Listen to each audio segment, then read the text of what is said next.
الحمد لله رب العالمين، والصلاة والسلام على سيدنا ونبينا محمد وعلى أهل بيته الطيبين الطاهرين. اللهم صل على محمد وآل محمد. اللهم صل على محمد وآل محمد. اللهم صل وارحمنا بمحمد وآله الطيبين الطاهرين. أولا لابد أن نتفق على أن الهدف من عقد مثل هذه الجلسات هل هو للاستماع والعلم فقط، أم الهدف منها إيجاد شيء في العمل في الخارج؟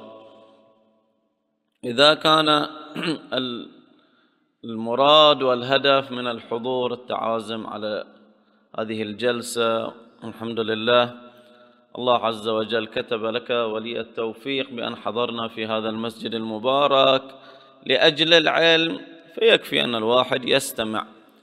ولكن إذا كان فعلا لأجل العمل وتهيئة شيء في الخارج يحسن العلاقة مع الله سبحانه وتعالى، فنحتاج إلى شيء من التدوين، لأن عادة العقل، أنا طلبت من الأخوة أوراق ودفات وأوراق وأقلام، والتلفون بعد ينفع الحين، لكن الورقة والقلم أنفع للتدوين، لأن قد الواحد يسمع شيء ولكن إذا ما دونه ما كتبه يفر، يسمع كثير ولكن يتقدم قليل.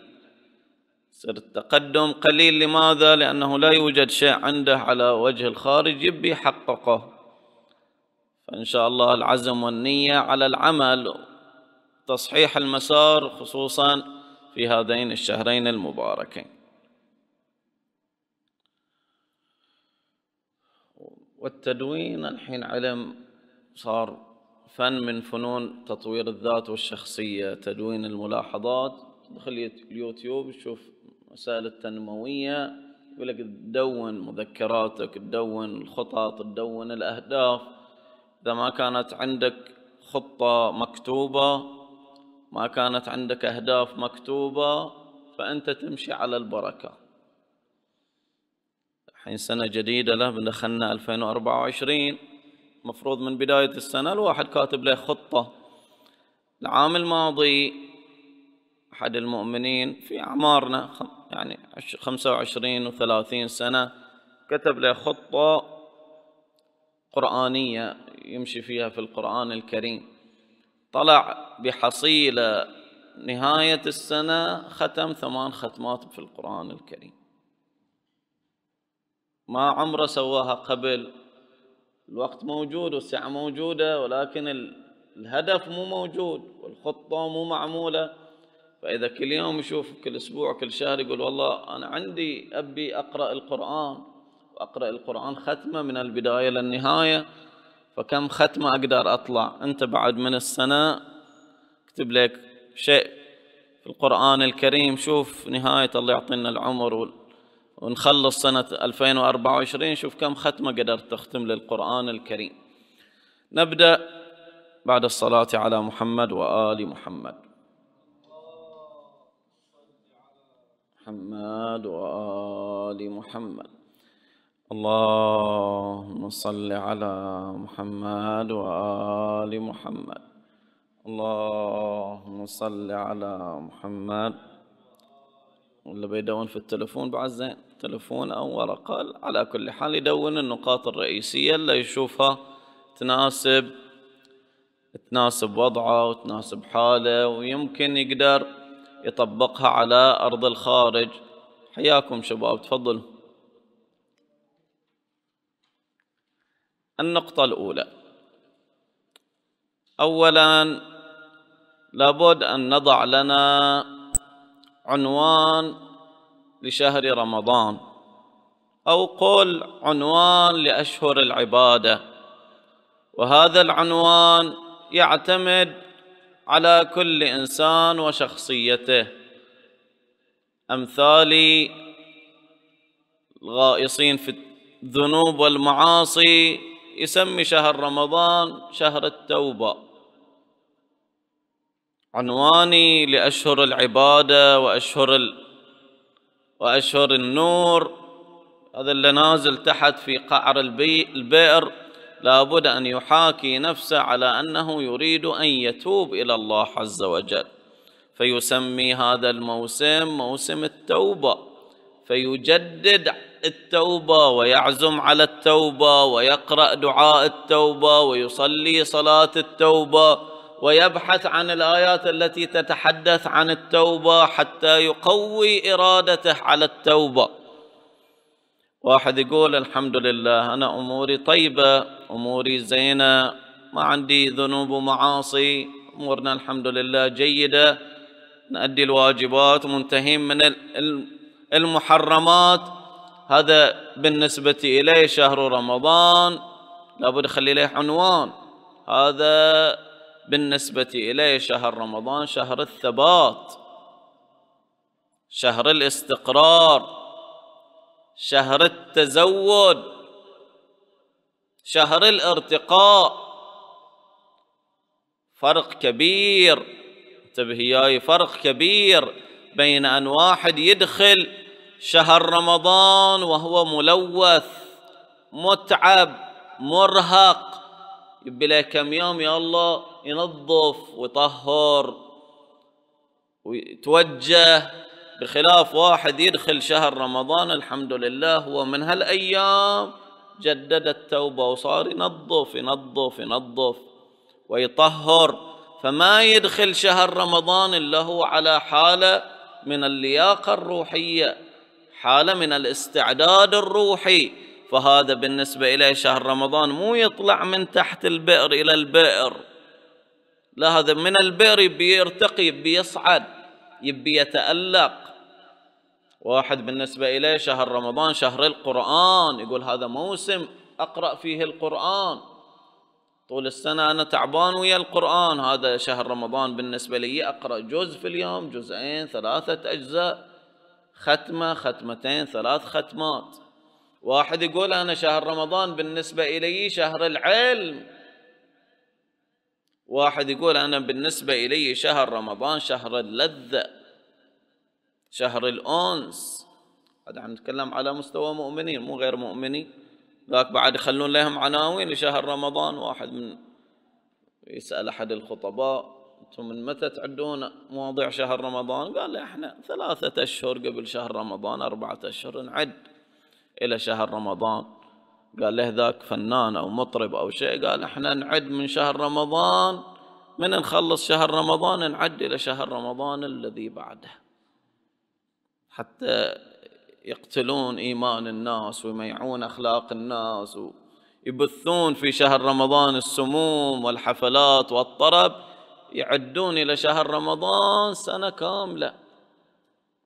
فأقول اللي يدخل شهر رمضان لابد من قبل شهر رمضان ومجدد التوبة وعازم على التوبة، رافع التعب، رافع الإرهاق الروحي، عنده أمور مصفنة كما سيأتي، حتى يدخل شهر رمضان ويكون مستعد، عنده استعداد إلى العطاء، بيدخل ضيافة، والضيافة واسعة، كرم لا متناهي، بس هذا الكريم جل جلاله ربي ما يعطي أي أحد، يعطي المستعد، أما المحجوب هو حاجب نفسه يعطيه.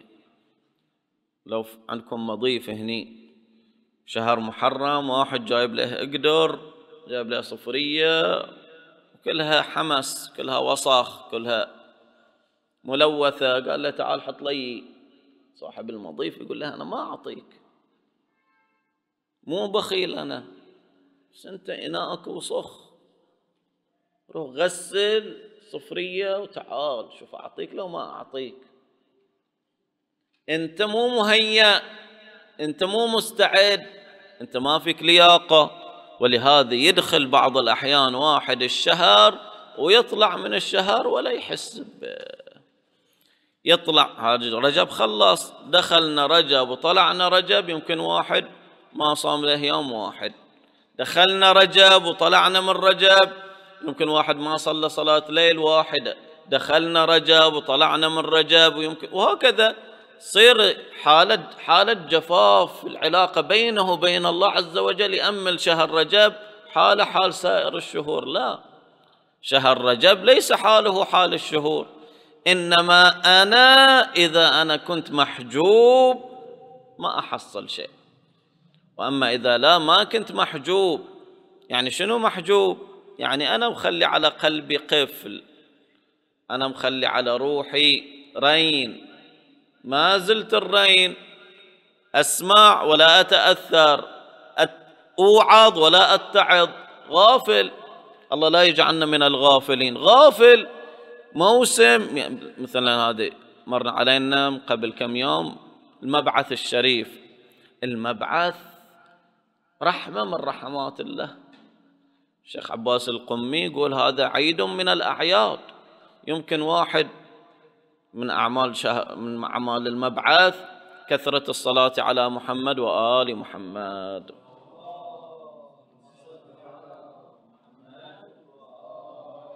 الغافل يدش عليه المبعث ويطلع عنه المبعث ولا أخذ له سبحة صلى على النبي 100 مرة، ما فتح مفاتيح الجنة قال هذا يوم شريف ويوم عظيم يحتاج إلى شكر، يحتاج إلى تعظيم. ما في مذكر، يمكن ما حد ذكره وهو غافل مشغول بوضعه الطبيعي.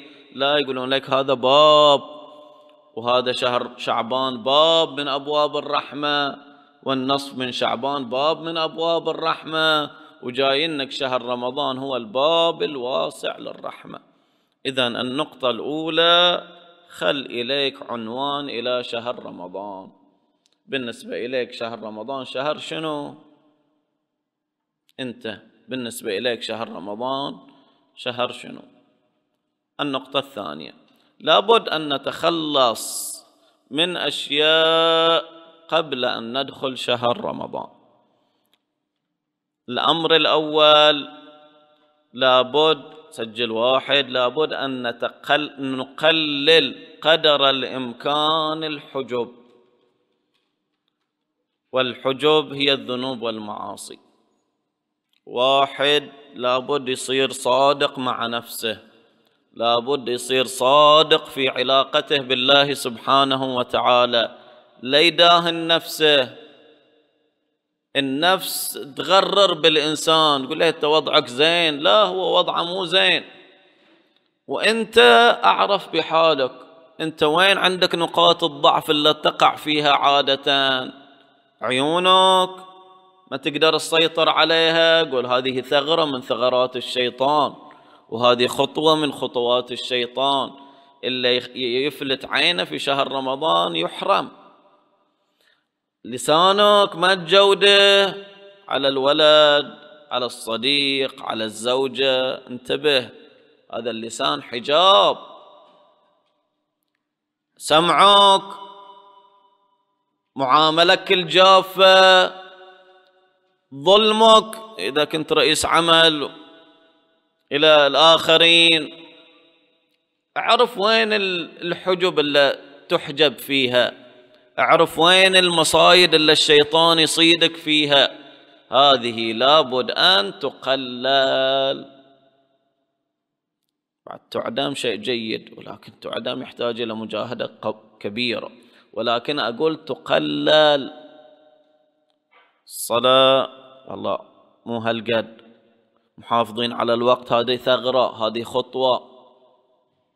وأنت شوف هذا المحيط الأول حتى تدخل بقوة إلى شهر رمضان. 2، قدر الإمكان أن تتحلل من مظالم العباد. هذا حجاب كبير. يمكن شهر رمضان يغفر في ليلة القدر إلى كل أحد، ولكن لا يغفر إلى من في عنقه مظلمة إلى أحد،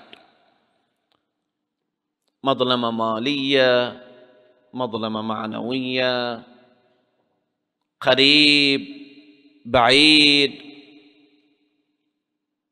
حقوق تمقصر فيها، انتبه إلى هذه الدائرة. هذه الدائرة مانع قوي من موانع القرب. الله عز وجل يقول الذنوب ثلاثة: ذنب مغفور، وذنب موقوف، وذنب لا يغفر. أما الذنب الذي لا يغفر فهو شنو؟ أحسنت، الشرك لا يغفر. والذنب الموقوف هو الذنب الذي للإنسان. الله عز وجل يقول أنت ظلمت فلان، أنا ما أسامحك، هو يسامح. أنت خذيت ربية من عند فلان، يوم القيامة شي يخلصك من هالربية؟ والله أنت عليك في ذمك دينار، يقول لك تعال عطني هالدينار، يوم القيامة ما في دنانير ولو دينار، شي يخلصك من هذه الدينار؟ هذا ذنب موقوف، هني لازم تصفي حسابك من الآن. ثلاثة: والذنب الذي هو مغفور، الذي الله عز وجل ستره على الإنسان وعجل عقوبته في الدنيا، هذا ذنب مغفور. حاشا لله عز وجل أن يعذب الإنسان عذابين، هم في الدنيا هم في الآخرة. قلل من الحجب. اثنين: قلل من مظالم العباد. عندك مظلمة حاول تتخلص منها من الآن قبل أن تدخل إلى الشهر الكريم. ثلاثة: إياك ثم إياك أن تسيء الظن بالله سبحانه وتعالى. من أكبر الذنوب أن واحد يقول والله أنا وين هالكلام الحين، أنا وين اللذة، وين القرب، وين أصير في مقام أذرف دمعة في خشية الله، أنا قلبي قاسي والله أنا غافل، ما أصلح إلى هالكلام. هذا سوء ظن بالله سبحانه وتعالى. وين ما كنت إذا فعلا جاد وتبي تتقرب إلى الله عز وجل: من تقرب إلي شبرا تقربت إليه ذراع. بقدر ما تكون إرادك الله سبحانه وتعالى يعطي ولا يمنع.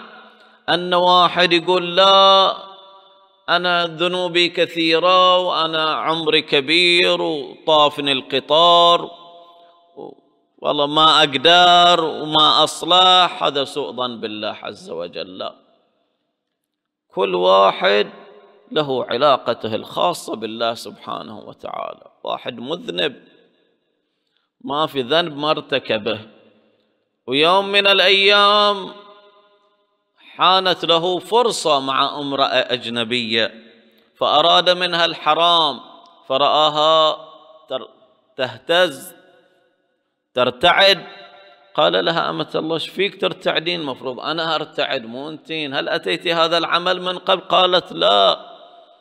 فقام منها ندما، بس خلاص صادته صعقة، شاف ترجف من خشية الله، ومو هي اللي بتسوي الحرام، هي مجبورة. فخرج من عندها فمر بعابد، قال مشي هذا العابد شوي، قال والله الشمس حرقتنا من حرارتها، هل ندعو؟ هذا العابد يقول له ندعو حتى الله شوي يخفف علينا، لعل غيوم تصير علينا سحاب.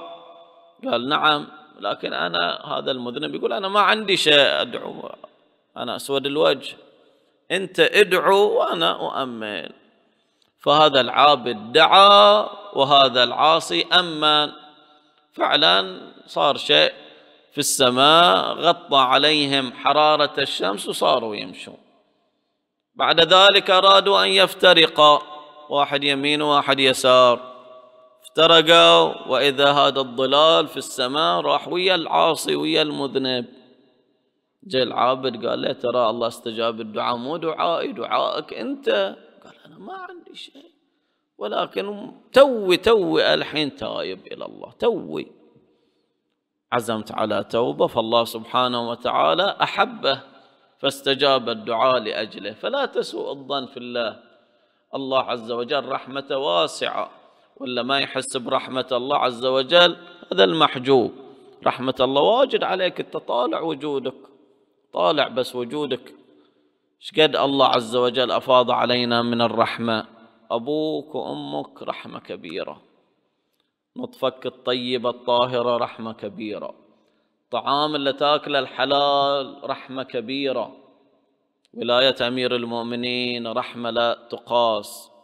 وما شاء الله ما شاء الله.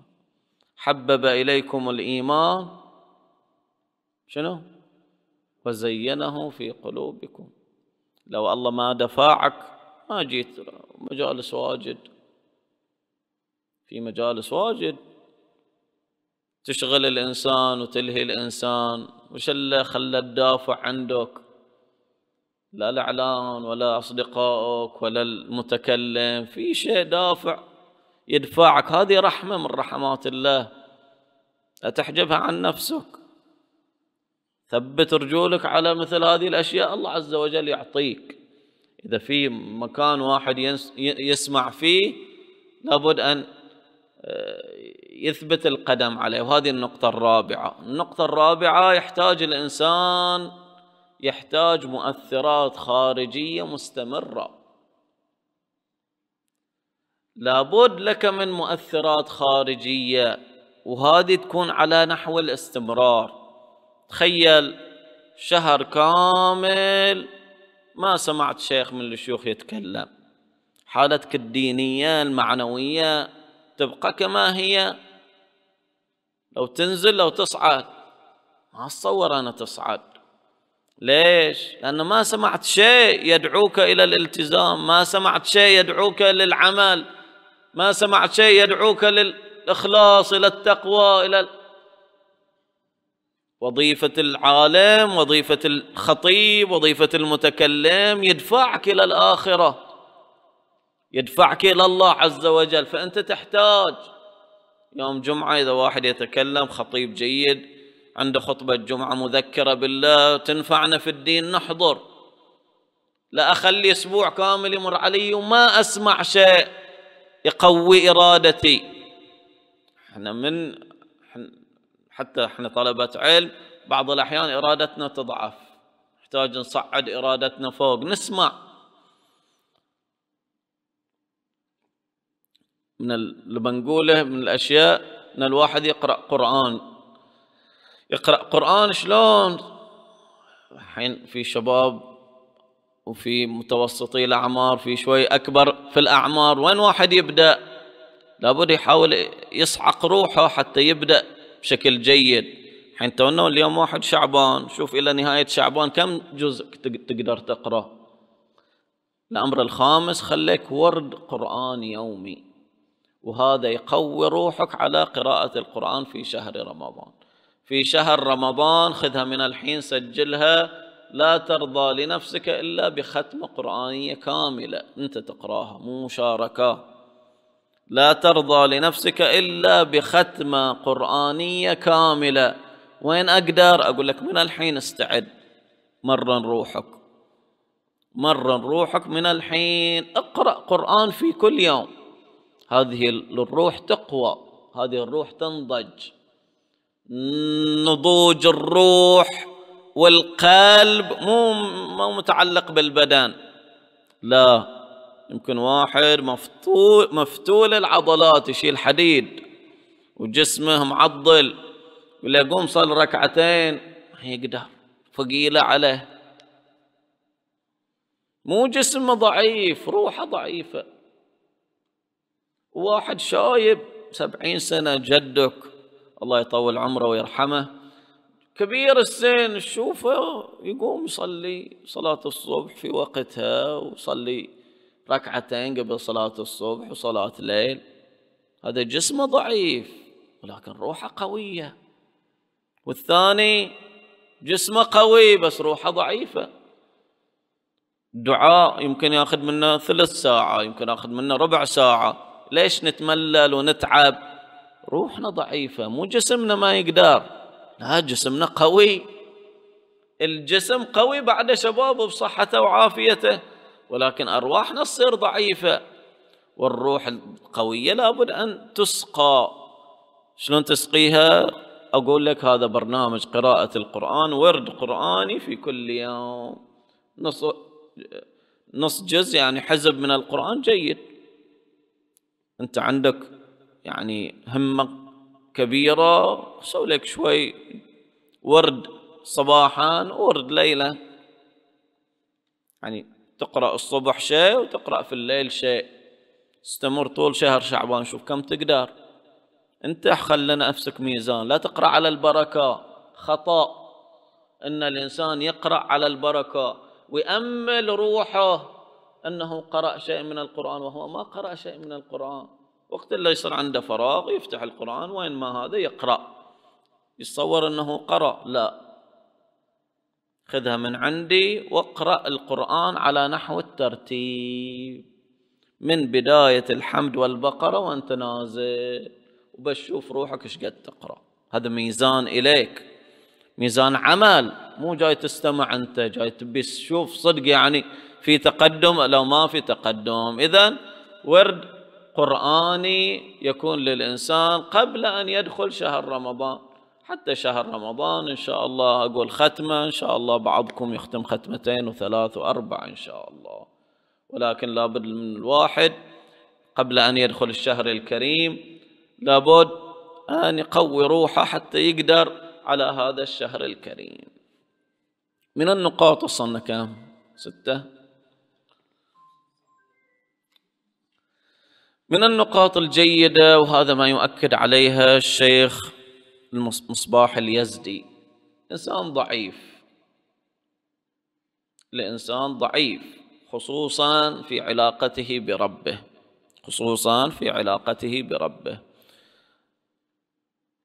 من الأمور المؤثرة في تقوية العلاقة الإنسان بالله عز وجل أن يتوسل بإمام زمانه عجل الله تعالى له الفرج، وهذا ما يؤكد عليه في دروسه المرئية وما يؤكد عليه في كتاباته، أن للإنسان أقصر الطرق إلى الله التوسل بإمام الزمان.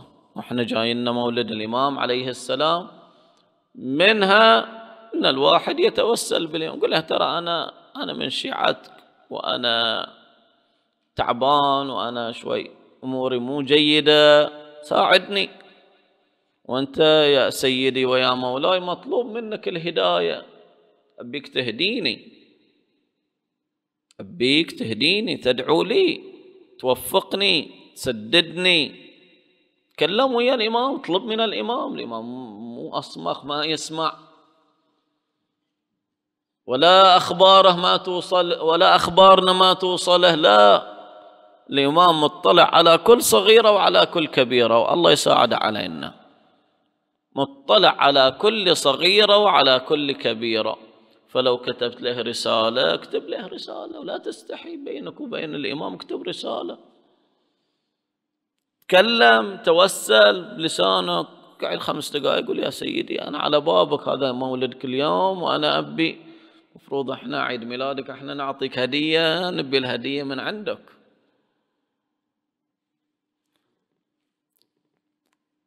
فمحطة التوسل بالإمام عليه السلام يساعد الإنسان في حالته الروحية وتقوية حالته الروحية. من الأشياء الجيدة 7، من الأشياء الجيدة جدا جدا جدا، أقول لكم جدا جدا حسب التجربة وحسب من جرب، مو فقط تجربتنا، تجربة الغير بعد، أن الإنسان يحاكي نفسه، يكلم نفسه.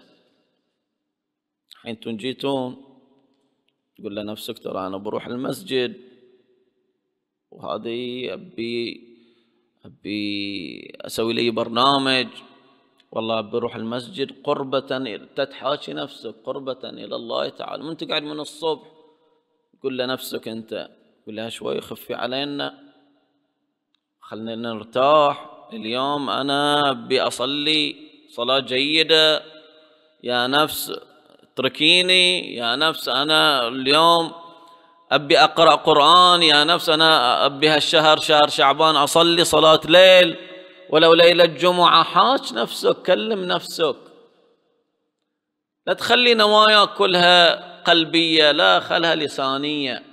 سمع نفسك صوتك أنت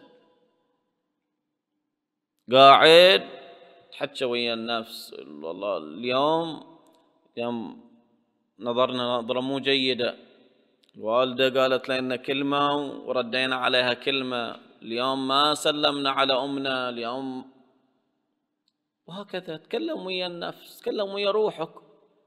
هذا يسمونه الإيحاء، هذا ينضج الإنسان، يخلي عنده رؤية واضحة هو شو يبي، ويخلي هالنفس تتعلم. مثل الجاهل، جاهل إذا بيعلمونه يقولون له قول قول 1 2 3، إذا بياكل يجودون إذا بالكمشة ويعلمونه ياكل حتى بعدين هو ياكل. الحين أنا خلي أتكلم ويا نفسي، بعدين قلبي يتحكى ويا نفسي، هو يضبطها، هو بعدين يضبطها. أذكر بلساني بعدين قلبي يذكر،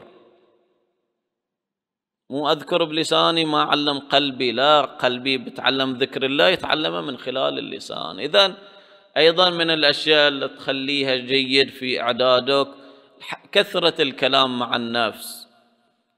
وإذا سوت خطأ قل لها كلمها، قل لها ترى سويتي، هذه الإيد شاهدة عليش يوم القيامة، وهذه الأرض شاهدة عليش يوم القيامة، سويتين خطأ، لا تسكت عنها. وإذا في شيء تقدر تعب النفس تعبها. شلون جهاد النفس؟ يعني كل شيء نبيه نسويه وما صار جهاد نفس. جهاد النفس أن تقول لها لا، نفسك تبي أشياء تقول لها لا، هذا غير مسموح، والله هذا تبين الأشياء المسموحة، هلمي وتعالي للأشياء المسموحة. علاقة جيدة روحية خصوصا في هذه الأشهر، حتى نتفرغ إلى شيء الجانب القربي والجانب العبادي. لابد أن نقلل، رقم 8، لابد أن نقلل من الملهيات، لابد أن نقلل من المشغلات. والحين يوجد برامج واضحة في التلفونات تحدد لك كم دقيقة استعملت الانستغرام، كم دقيقة استخدمت اليوتيوب، كم دقيقة استخدمت الواتساب. حدد لك خطة، نزل لك برنامج يحدد لك، موجود في التلفونات. والله أنا هذا الانستغرام مش عندي، أنا أقرأ إذا أقرأ جيد، أما إذا بس أفرفر تعال شوف كم ساعة أقضيها على التفرفر. خب هذا ما بيساعدني، بيسبب عندي تشويش. كثرة الصور اللي أشوفها تشوش على قلبي، كثرة المقاطع اللي أسمعها تشوش على قلبي. العين باب القلب، النظرة ساهم تصيب القلب. فإذا واحد قدر يلملم روحه في هالملهيات وهالمشغلات يحصل عنده وقت إلى العبادة وإلى القرب. ليش الله عز وجل نهانا عن اللغو؟ اللغو يعني الكلام اللي ما فيه فائدة، الكلام اللي ما فيه فائدة. ليش نهانا عنه؟ حتى لساننا يشتغل بذكر الله، قال اذكروا الله ذكرا كثيرا. وإذا أنا الذكر الكثير مشغول لساني باللغو، وين الذكر الكثير يصير؟ ما يصير عندي ذكر كثير. وإحنا ما نبي نبدأ بالذكر الكثير، إحنا وين نبدأ؟ إحنا يقولون أول خطط أهل السير والسلوك إلى الله عز وجل يبدون ب3 أذكار، إن شاء الله تطبقها خلال هذه الشهرين. 3 أذكار، خليك خطة واضحة، 3 أذكار تكرر في كل يوم. الذكر الأول يقوي علاقك بالله، وهو لا إله إلا الله، 100 مرة في كل يوم، مو واجد، ولكن لابد كل يوم. متى الزرعة تنبت؟ يسمونه تقطير له، كل يوم كل يوم كل يوم كل يوم إلى ما شاء الله حتى تنبت. لو شتيت عليها سطل ماء قلت هذا مال شهر تموت. فما تحتاج إلى 10,000 في يوم وشهر كامل ما عندك ذكر. لا، لا إله إلا الله كل يوم 100 مرة سجل عندك. 2 الاستغفار في كل يوم 100 مرة ودور لك وقت أنت فارغ فيه. 3 الصلاة على محمد وآل محمد.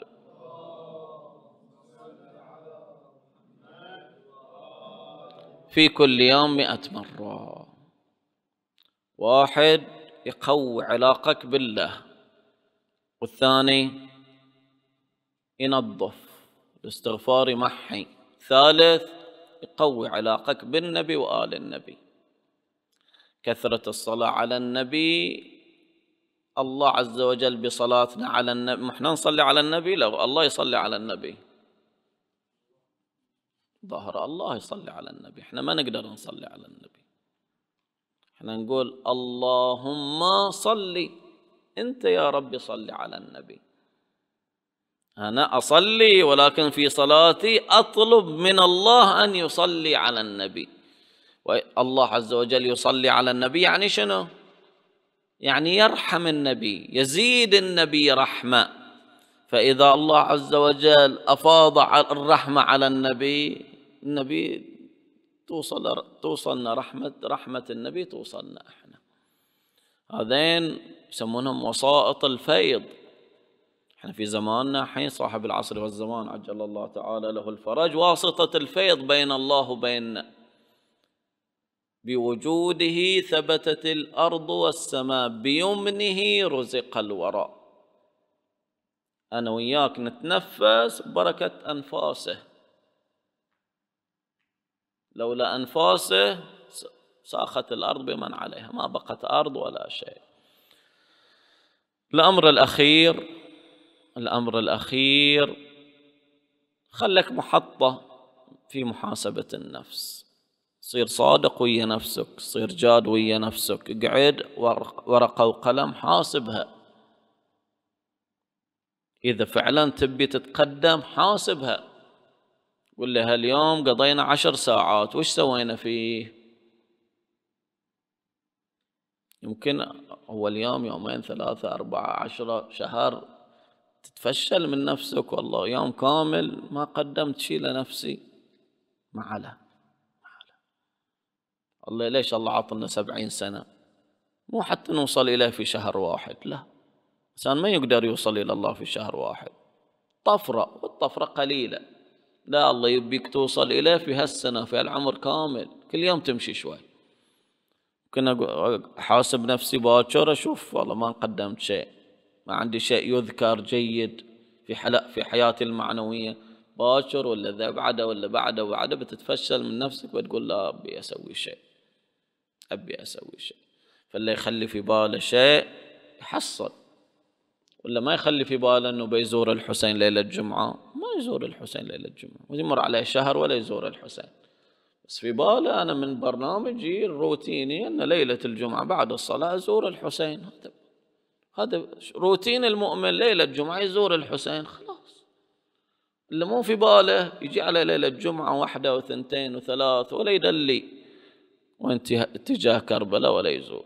بس إذا هو حاط في باله وعنده محاسبة دقيقة ومحاسبة الشريك لشريكه، يحاسب نفسه على الكبيرة والصغيرة، فعلا أيها الأحبة واحد بيتقدم.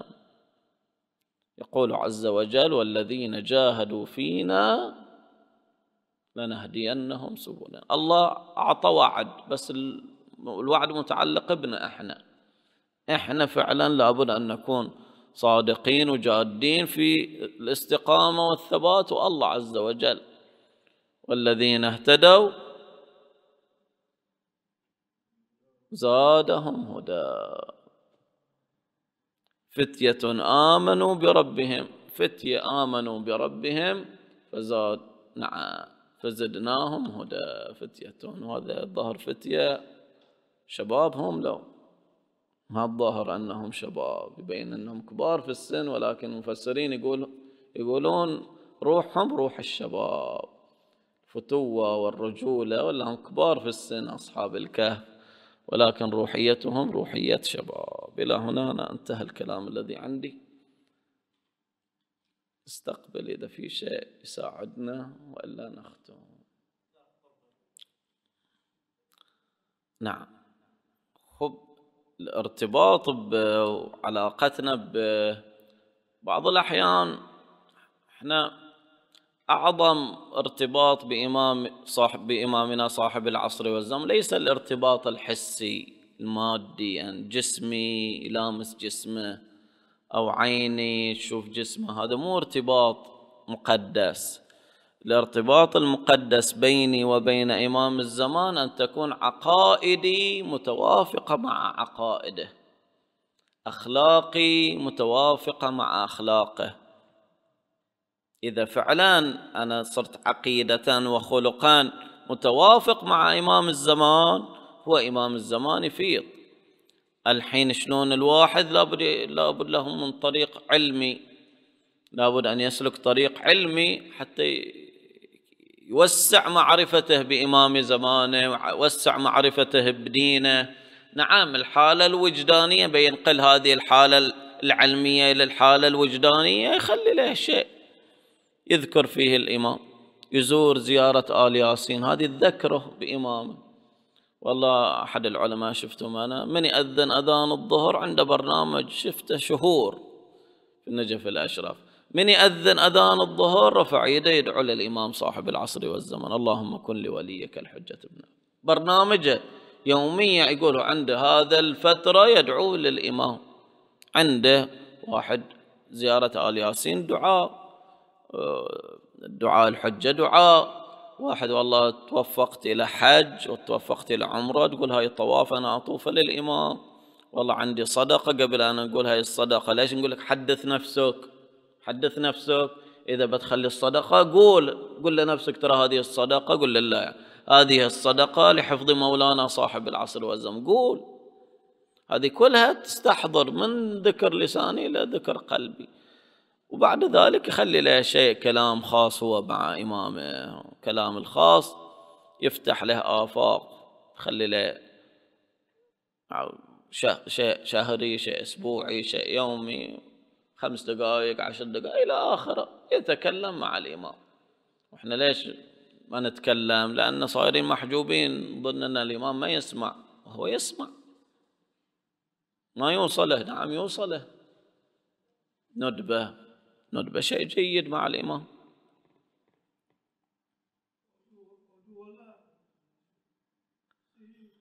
كورة الأذان يأذن ويلعب كورة، ما يصير يا أبو حسين. وقت الصلاة صلاة، ووقت اللعب لعب. الله يزوجك إن شاء الله. إن شاء الله. بس الدعاء إلى أبو حسين. ذاك الأسبوع من نقول تكلم عن الزواج فأبو حسين يرفع يده يدعو. الله يوفقك إن شاء الله. في شيء بعد؟